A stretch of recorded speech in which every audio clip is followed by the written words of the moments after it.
Gracias, gracias Rafael. El siguiente panel y el último panel del día, tengo dos invitados especiales.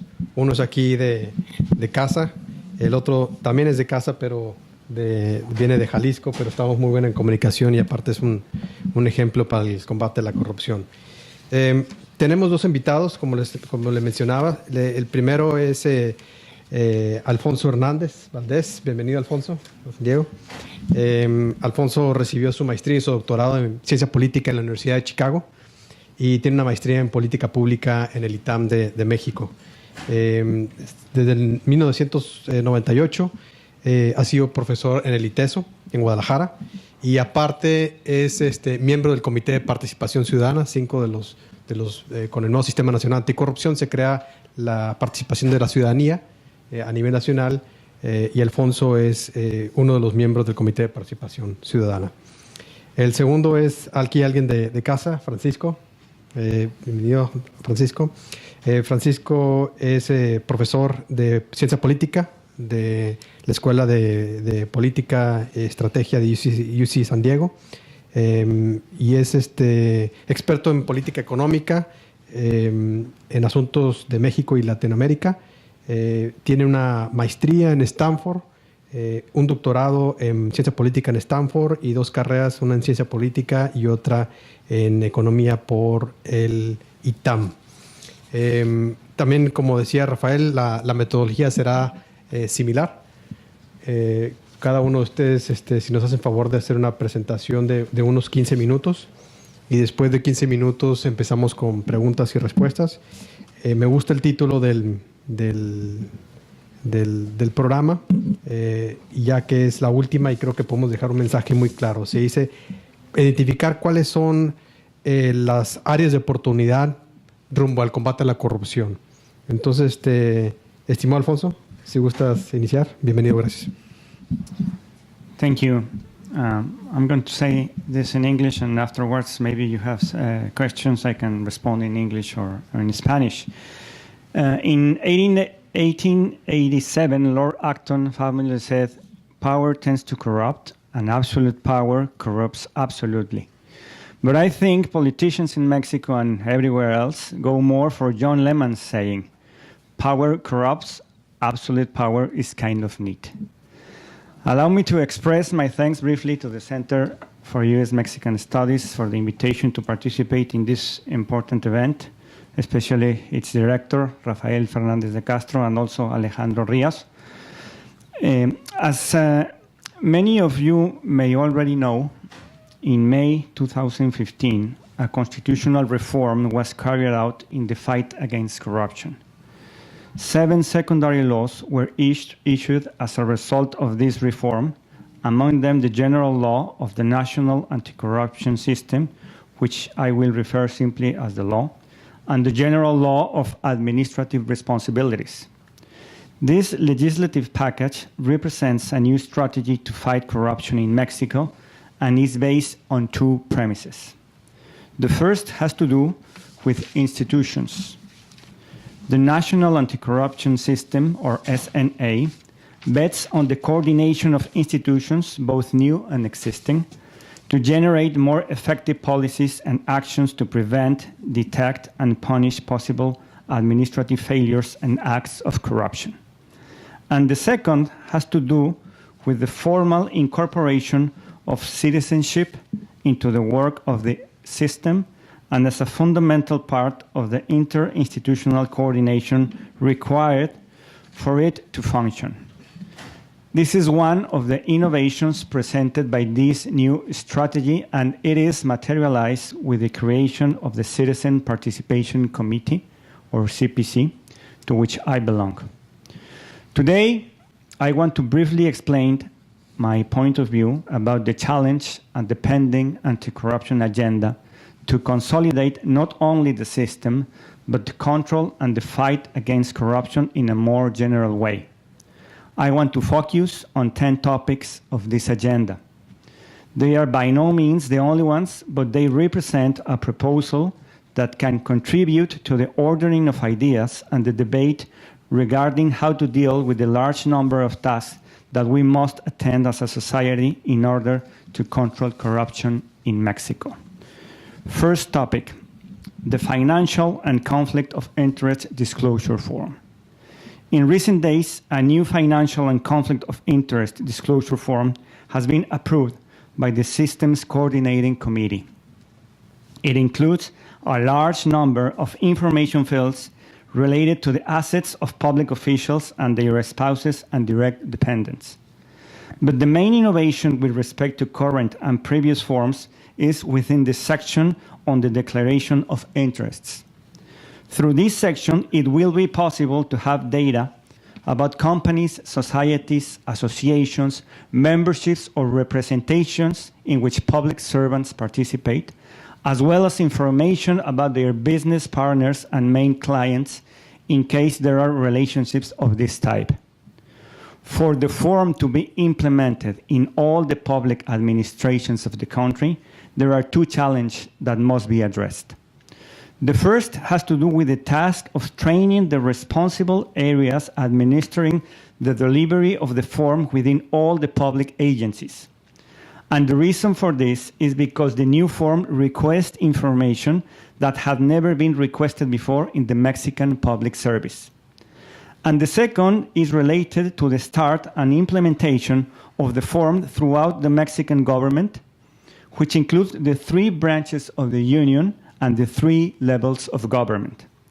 We can expect resistances, doubts, and deficiencies that will obstruct, delay, or hinder the presentation of the form by all public officials in the country, and therefore strategies must be foreseen to minimize the barriers to filling and capturing the information. The second topic, the national anti-corruption policy. According to Article 9 of the law, the coordinating committee of the system must approve, design, and promote the National Anti-Corruption Policy, or PNA. The CPC can give its opinion and make proposals about it, and currently it has set in motion the process of its elaboration based on two main areas of consultation. The first has to do with the preparation of the document entitled Towards a National Anti-Corruption Policy, Basis for a Public Discussion, prepared by the Network for Accountability in Mexico. This document was made available to the CPC and is in a discussion phase with actors mainly from the academia. And the second is related to a broad consultation process, both at the citizen level through a survey that was answered on the internet and from regional forums where members of civil society, state CPCs, and public officials will participate, and whose purpose will be to obtain the points of view, comments, opinions, and proposals related to the PNA. The challenge of this national policy will be to articulate the visions and lines of action proposed by society and the government to establish a frame of reference for public policy and the programs that will be designed to control corruption in our country. Third topic, the National Digital Platform. One of the novel elements of the law is the creation of a national digital platform which will have 6 electronic systems, including the system of asset evolution and declaration of interests, which will be fed with the information captured through the aforementioned form. The platform will be an instrument of institutional intelligence of great importance to detect possible risks of corruption within the public service, as well as to follow up on diverse processes related to possible administrative failures and acts of corruption. The challenge to the future will be of 3 types. The first is the establishment of a legal and/or regulatory framework so that the basis of operation of the platform are clearly defined. This is because at the federal level, there are already systems related to the systems contemplated in the platform, and the scope and responsibilities of the government actors that currently manage them must be determined. The second will be to involve civil society in the construction of the platform in processes that guarantee the citizens' vision towards one of the tools that will be key to fighting corruption in Mexico. And the third is of a technical nature by seeking to design and efficiently integrate the six systems and establish the connection mechanisms with similar platforms in the country's states. Fourth topic, local anti-corruption systems. One of the four pillars of the system is the set of local anti-corruption systems. The other three are the Coordinating Committee, the National CPC, and the Government Committee of the National Audit System. The structure of these local systems within each of the states is similar to that of the national system. As of today, the institutional elements of each local system should have been integrated entirely. However, there are still states that have not completed the process of institution building. In addition to finishing integrating these systems, the challenge to the future is twofold. The first is to ensure that the appointments of those who make up the different bodies of each local system, especially the members of the selection committees, the CPCs, executive secretaries, anti-corruption prosecutors, and anti-corruption magistrates, maintain their independence and autonomy. And the second is to articulate effective coordination mechanisms of all the local systems within the national system so that in the long run, there is an active and coordinated participation of these systems in the decision-making of the national system. Fifth topic, the pending appointments. At the national level, there are two types of appointments that have not been filled, and without them, the functioning of the entire system is incomplete. One is the head of the Anti-Corruption Prosecutor's Office. The other is the 18 anti-corruption magistrates. The suitability, independence, and autonomy of the persons occupying these positions must be guaranteed, avoiding capture by political or partisan interests. Otherwise, the delivery of justice and the fight against impunity will be compromised, seriously affecting the credibility of the entire national system. Sixth topic, transparency in public contracting and public procurement. We require an in-depth review of the two legal frameworks related to this issue. First, the public sector procurement licenses and services law, and second, the Public Works and Related Services law. Once these revisions have been made, the guidelines and principles to control corruption in federal government acquisitions and contracts should serve as a basis for carrying out similar reforms in the states, or to take from these states the already existing regulations that have been effective in the control of corrupt practices and incorporate them into federal legislation. Otherwise, the corruption networks that form around public works will continue to operate with total impunity. Seventh topic, electoral corruption. The existence of pacts between candidates and private actors during the electoral campaigns determines the actions of rulers and appointed authorities and generates the conditions for government corruption to be embedded in many of the decision-making processes. Therefore, addressing the phenomenon of corruption in the framework of elections is one of the challenges that must be taken into account for the operation of the national system and for future revisions to the legal framework that supports it. Eighth topic, the Professional Career Service. The Professional Career Service has existed in Mexico since 2003, but its operation has not yielded the expected results. The service must be thoroughly reviewed as part of a strategy that gives clarity and certainty to public officials with respect to labor matters, and as a promotion mechanism based on merit and the evaluation of results. This will be a key element for the national system, since it will point to a public service composed of trustworthy officials whose main interest will be in the care of the service offered and not in the search for opportunities outside the law for personal benefit. Ninth topic, citizen and civil society participation. Corruption cannot be tackled effectively without the participation of citizens and organized civil society. However, NGOs have different degrees of development in the regions of Mexico.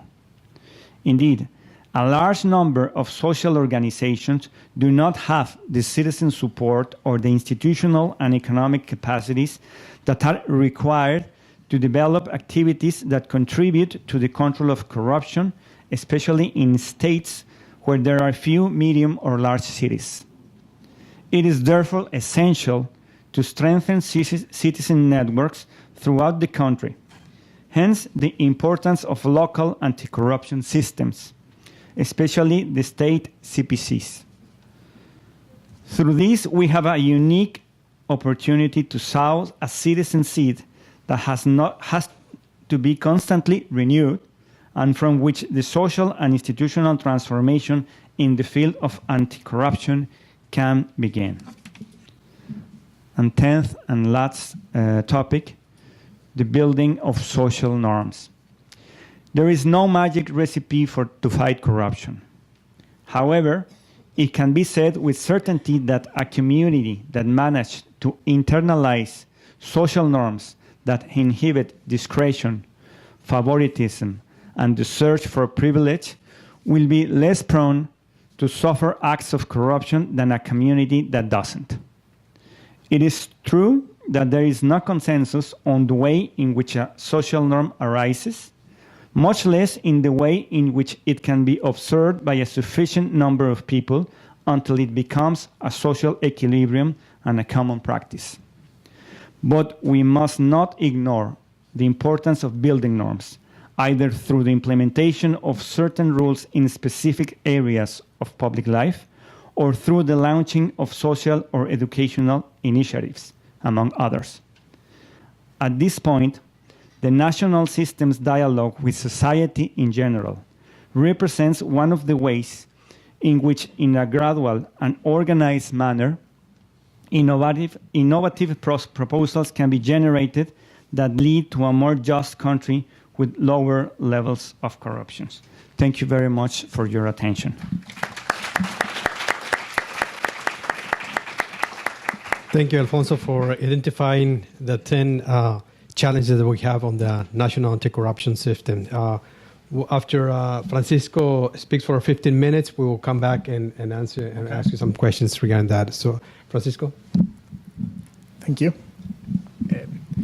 Well, first, thank you to Rafael and the Center for organizing this event. I think I at least have learned a lot. And what I'm going to be speaking briefly today about has to do with two of the points that Alfonso has developed here, in particular point 7 having to do with public procurement and point 8 having to do with electoral corruption.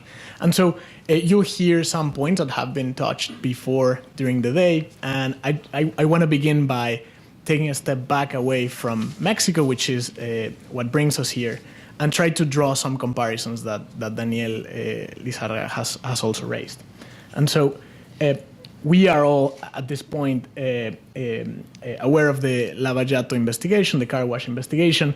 We keep on learning about the details behind the scheme, but it boils down to a set of deals between private businesses, including Odebrecht, but other enterprises as well, public companies, and potentially political actors as well.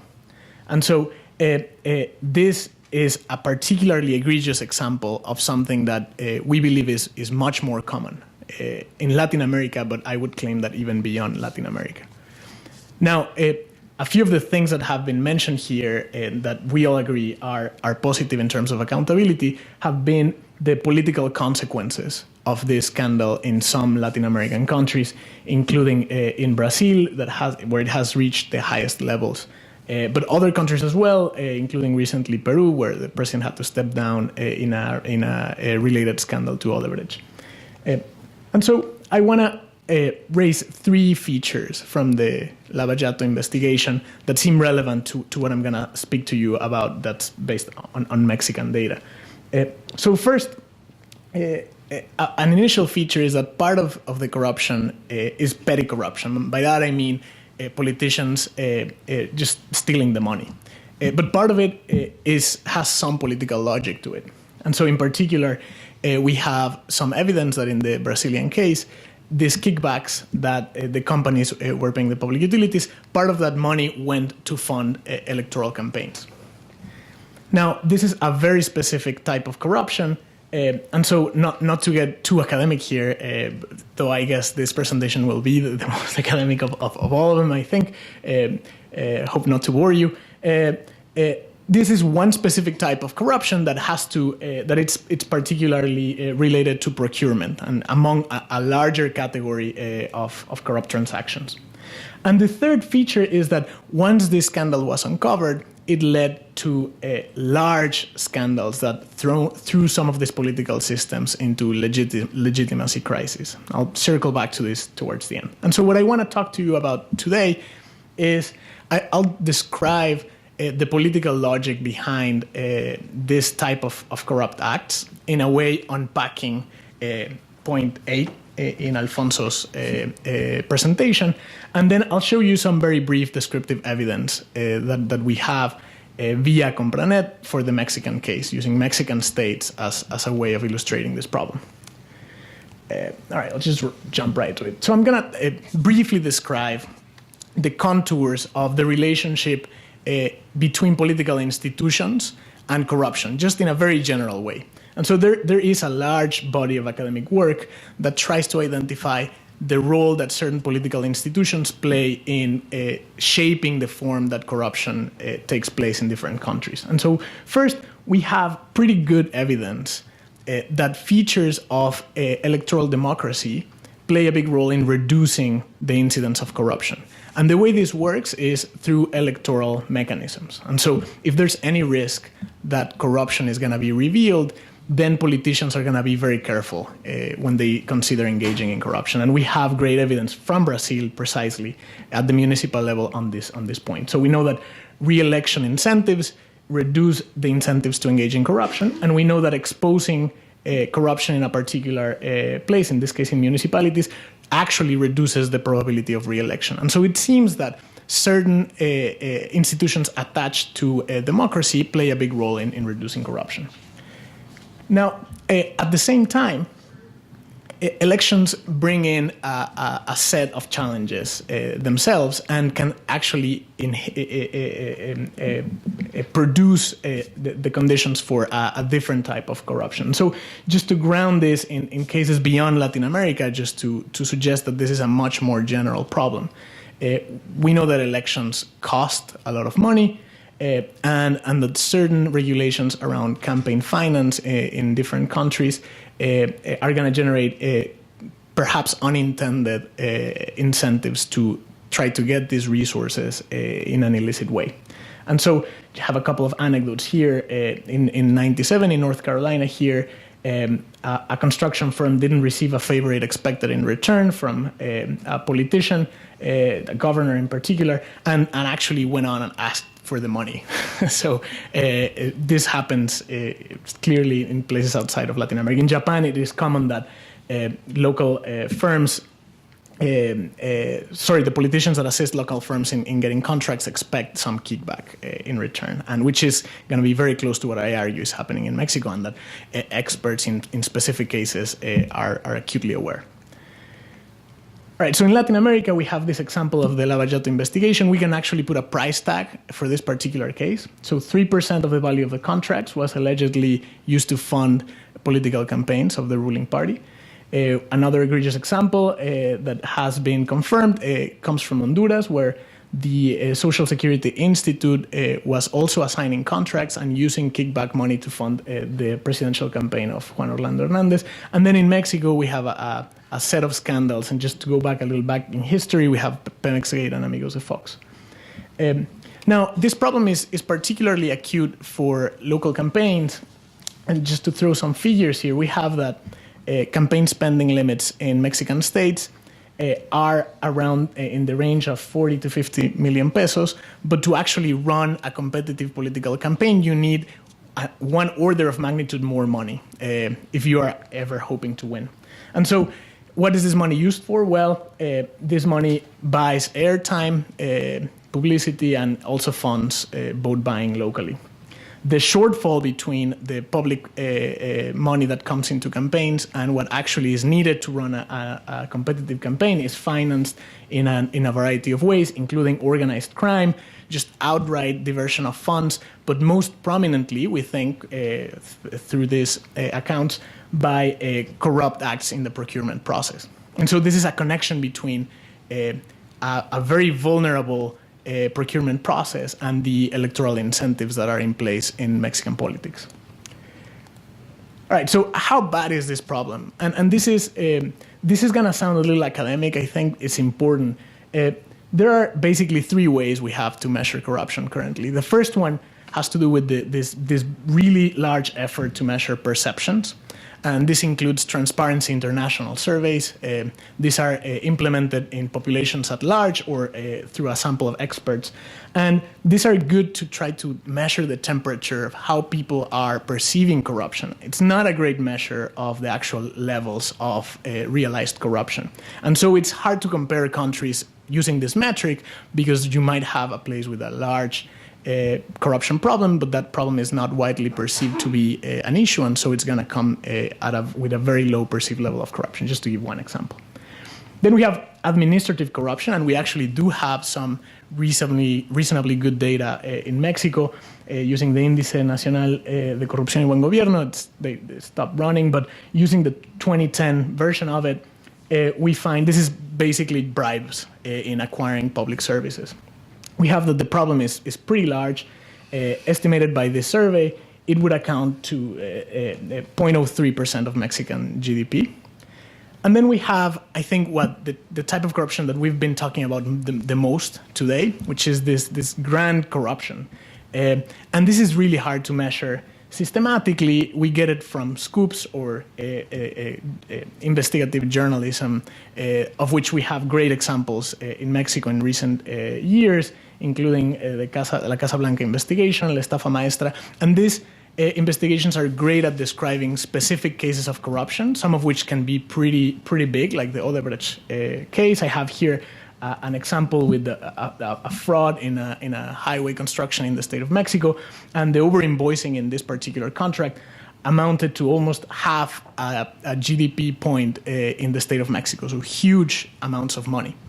But it is hard to measure systematically. And so what I'm going to present to you very briefly is an indirect way of trying to measure that using the Compranet, this public platform where contracts that use federal money need to be recorded. And so I'll show you this irregular procurement processes measure. It's a very, very simple measure. It's basically counts the contracts where the procurement process closed before the absolute minimum regulated by law. And I'll explain the logic of it. So a few details about this platform. Public procurements, in a very general way, we can divide them into two categories: just direct assignments to a particular contractor, or the auction of the service or the public works. And this could be limited or open auctions. Auctions that use federal funds are in principle registered in this online platform Compranet. And the two laws that govern how this money is spent explicitly set absolute minimums in the law. There are different categories depending on the type of expenditure, but the absolute minimum number of days for limited auctions is 5 days, and for open auctions is 10 days. And so the indirect measure that I'll show you in the next slide is going to be the proportion of all acquisition and construction contracts that violate these absolute minimum requirements, right? And so the logic is the following. I'll use the Mexico Querétaro train as an example. This has been mentioned in the morning. So this was a big project that was going to connect these two cities. The period actually complied with the law. So it was a very short period, but within the limits of the law. Still, the process was criticized heavily by potential bidders because the amount of time was just simply not enough to put together a high-quality technical proposal. There was only one consortium that submitted a proposal. This included Grupo IGA and a group of Chinese investors. The project eventually, amidst scandal, fell apart, but we later learned that the Secretary of the Treasury, the Secretary of Hacienda, had a meeting of questionable legality with the Chinese group of investors before the contract, the basis for the contract were made public. And so the basic idea behind the measure, again, to reiterate, is there are informal conversations between a public official and a potential bidder where all of the details of the procurement process are revealed. The contract is made public, but immediately closed so that you have one competitor that basically wins the bid. All right, so how do Mexican states look like when we measure them using this metric? Well, there is, of course, variation. These are just the top states using data from 2011 to 2015. So it ends in 2015. Still, we have 2 presidential administrations and a lot of state-level turnover here. And so I'll just describe Veracruz, which is the worst performer. Veracruz has over 1,000 contracts that use some federal money. Almost 20% of the amount of pesos spent in this type of contracts correspond to these irregular bids. And 13% of all the total number of contracts are irregular in this sense. So how does this look like when you break it down by party? Well, I think one of the main points of doing this descriptive analysis is that the differences are not huge. And so this seems to be, in fact, a systemic problem. We have for just to go through one example, states that were governed by the PAN, they have 6.7% irregular contracts. A comparable figure with respect to the total money allocated into contracts, it's 4.6% belong to irregular contracts. And then we have some measures of concentration that I won't be speaking about. But again, the main point is there is an ordering in terms of resources and in terms of contracts, but this is something that's happening across the board.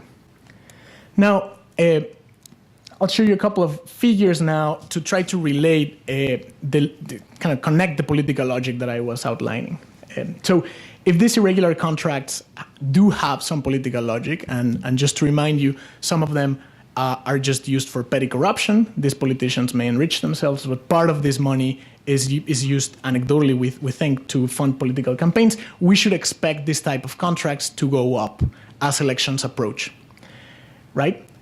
Now, given that this is money that is very hard to handle using the regular financing channels, because obviously there's going to be some efforts to avoid this money from being detected by the electoral authorities, we would expect that the incentive to engage in corruption of this form is going to be higher when the resources will be used for illicit purposes, including vote buying. And so I'll show you a division of states between those states that report higher rates of vote buying using a survey measure and states that don't engage in vote buying as much.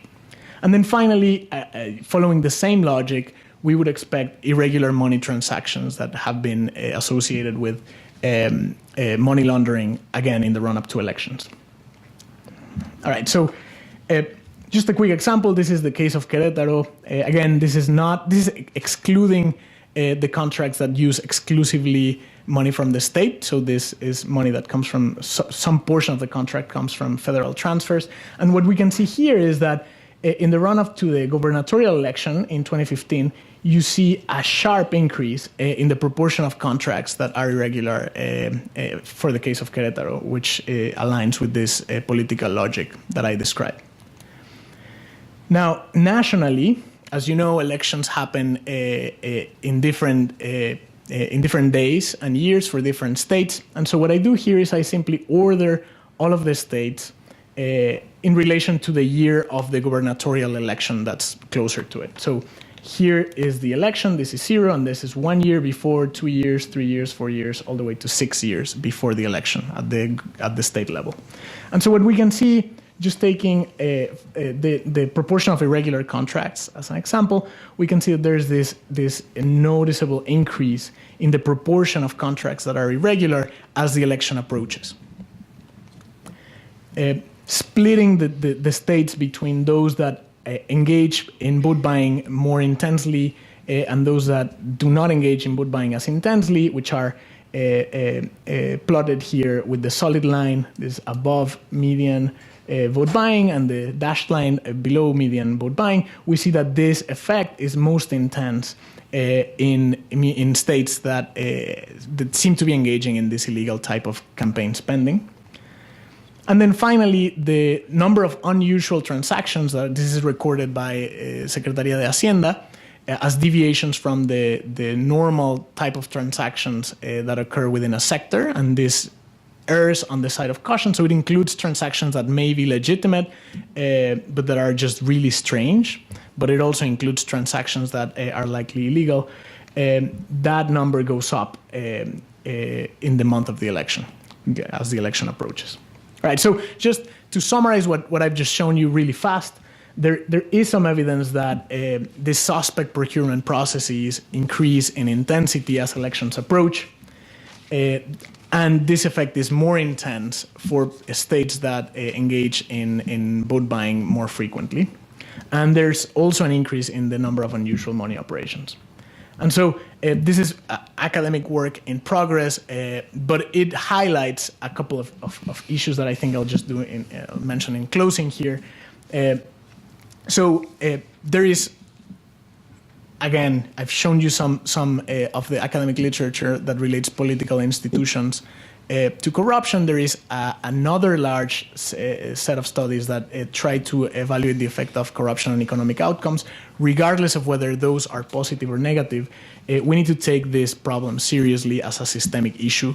Even if the economic impact is not as high, the effect it might have on the legitimacy of the political system as a whole warrants that we pay very close attention to this problem. And as we can see from the case of Brazil, that is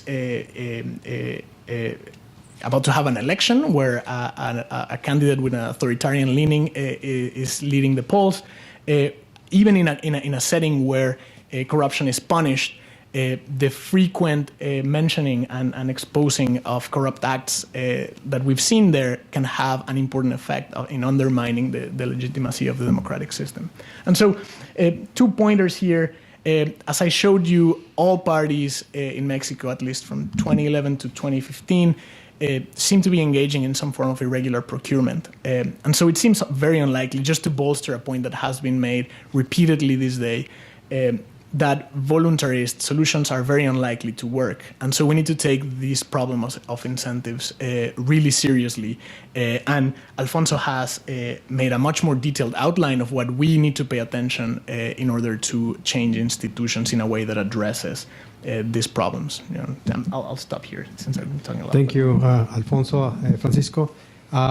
We can take a couple of questions, maybe 2 questions. And then I'll invite Rafael if you can join me to the table. Thank you.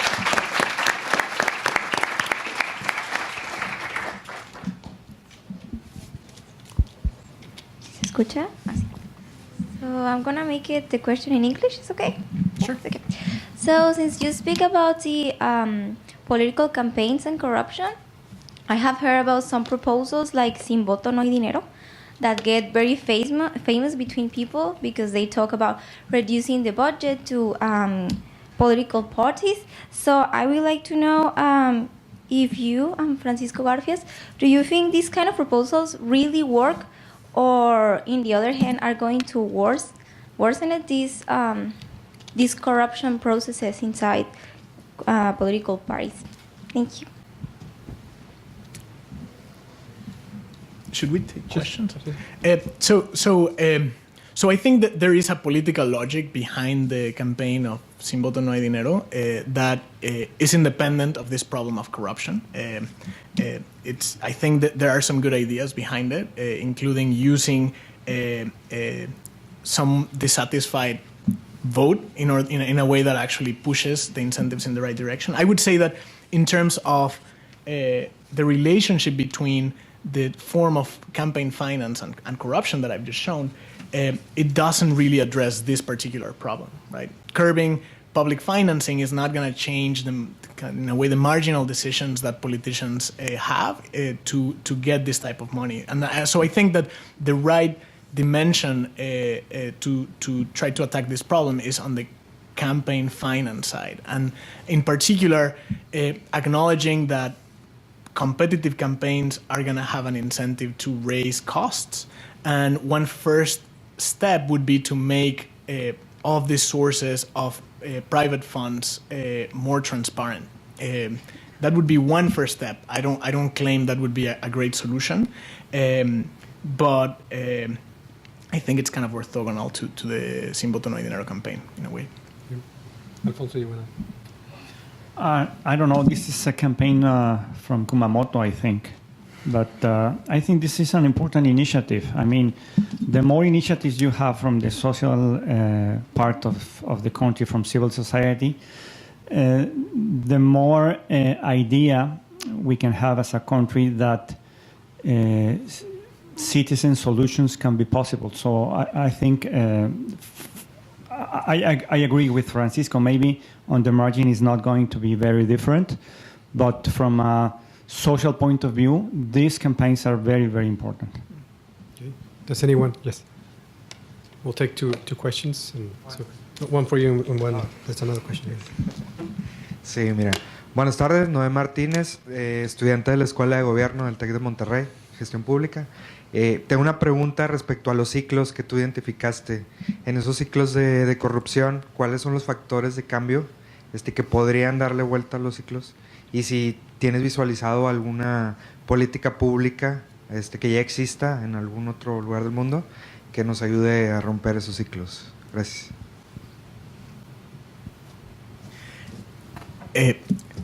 Bueno, en realidad, como mencioné brevemente de paso en la presentación, yo sospecho, sin tener mucha evidencia, que estos incentivos existen en casi todas las democracias electorales.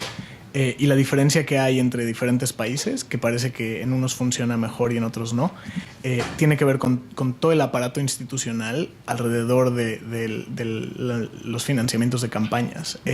Entonces, no como para repetirlo una vez más, pero creo que un primer paso sería aceptar que existe el incentivo para financiar campañas de manera privada y tratar de regularlo. Quizá un buen primer paso es tomar las propuestas del Sistema Nacional Anticorrupción, que no necesariamente atacan directamente al problema electoral, pero son un buen primer paso para empezar a pensar en estas cosas. Tomamos la última pregunta. ¿En inglés o en español? Como gustes. Referente al Sistema Nacional Anticorrupción, el Sistema Nacional Anticorrupción fue un gran logro ciudadano, una participación importante de los ciudadanos. Se firmó en el 2016 la ley general y después salieron las leyes secundarias. Y está en proceso de implementación, que esperemos pronto llegue a un punto en que esté completo y se eche a andar. Sin embargo, dentro de esas leyes que ya están firmadas, pues ya hay muchos artículos que están en teoría activos. Mi pregunta, por lo tanto, es si estima que hay un porcentaje del Sistema Nacional Anticorrupción que ya funciona o si tenemos que esperar a que estén todas las piezas del sistema para ver algo, algún resultado del sistema. Gracias.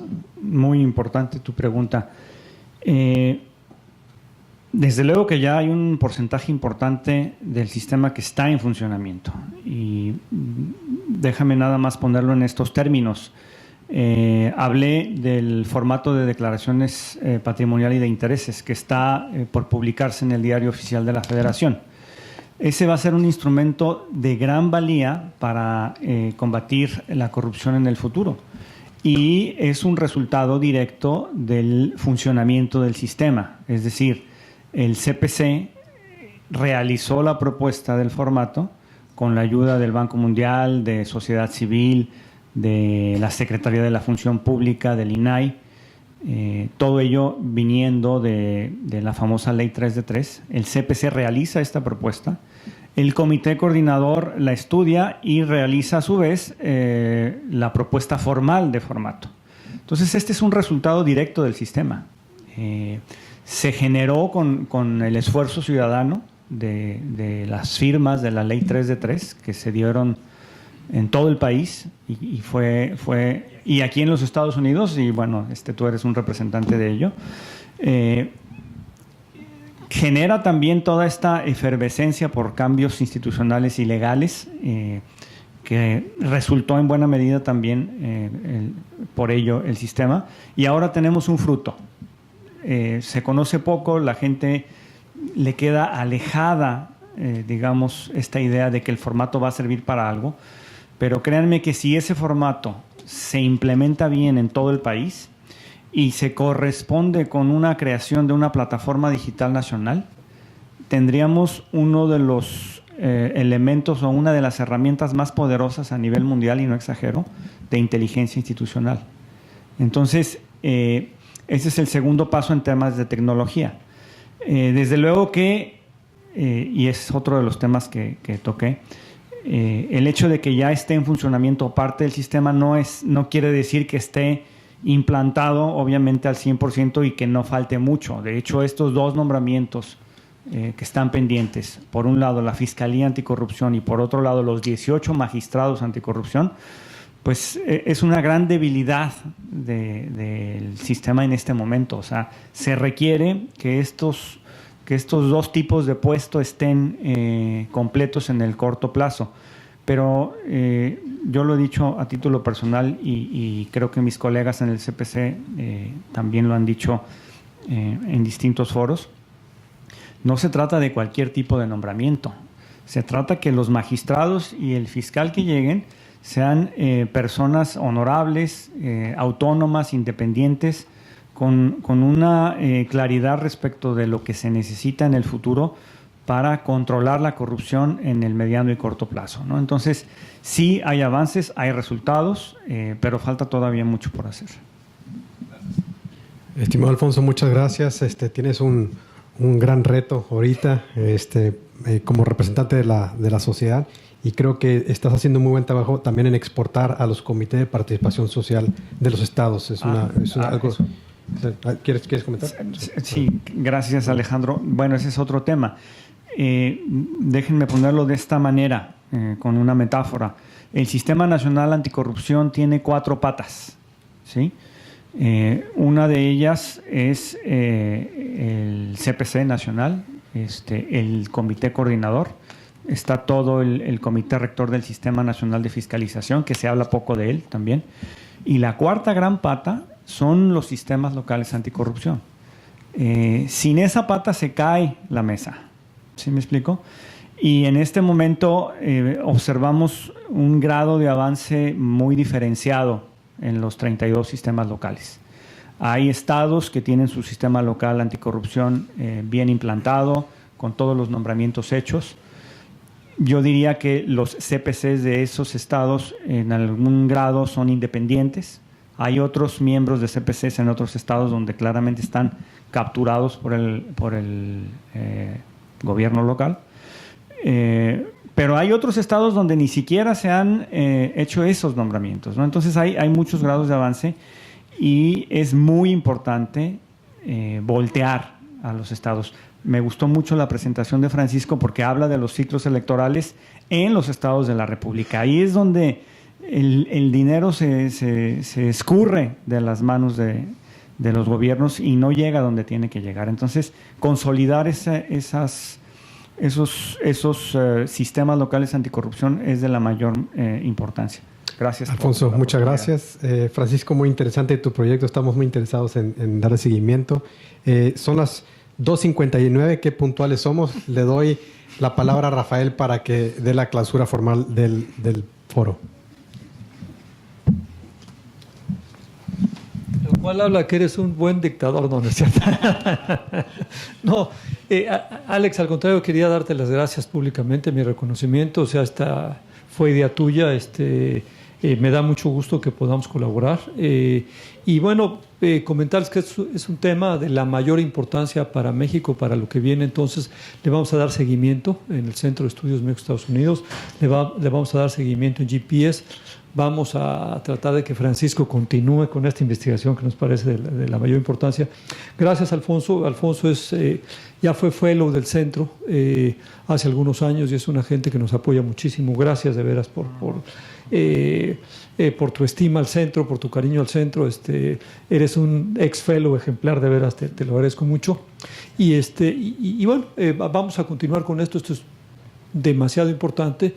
Una de las cosas que he estado tratando de hacer y ya conseguí, creo que ya sé de dónde voy a sacar los recursos, vamos a hacer un programa para apoyar el periodismo de investigación. Quiero realizar un premio para el mejor reportaje de investigación en la frontera norte de México. Me parece la mayor importancia. Ya hicimos 3 conferencias con periodistas de Tijuana. Queríamos abrir a toda la frontera y lo platiqué, ya sé de dónde viene, lo platicó hace poco con la nueva cónsul de Estados Unidos en Tijuana, Susornio, y ya me hablaron de la Embajada de Estados Unidos en México, así que estamos muy interesados. ¿Qué requiere? Le dije, muy sencillo, fondos, porque para hacer este tipo de cosas se requieren fondos. Así es que estoy muy animado por eso. Ya se dieron, gracias a Daniel Lizárraga, se dieron cuenta de la importancia que tiene el periodismo de investigación en estos temas de corrupción. Sin mejor periodismo no va a haber democracia en México y eso es, digamos, por qué le queremos entrar al tema. Así es que bienvenidos todos. Vamos a seguir en estos temas y de veras, nuevamente, gracias a Alejandro, a Sempra por patrocinar esto y gracias, Gabriela Rubio, por tu capacidad para hacer esto, y Arturo Chiquito no sé dónde anda, pero si no está aquí pues está chambeando, ahí está chambeando para variar. Gracias a Avi también y a todos los que nos ayudaron en esto y bueno, la última palabra la tienes tú, Alejandro. Muchas gracias. Nada más era agradecerte a ti, al centro. Muchas gracias. Es un tema muy importante para México y todos tenemos que participar. Como comentaba Alfonso, la ciudadanía tiene que participar. Muchas gracias. Que tengan buena tarde.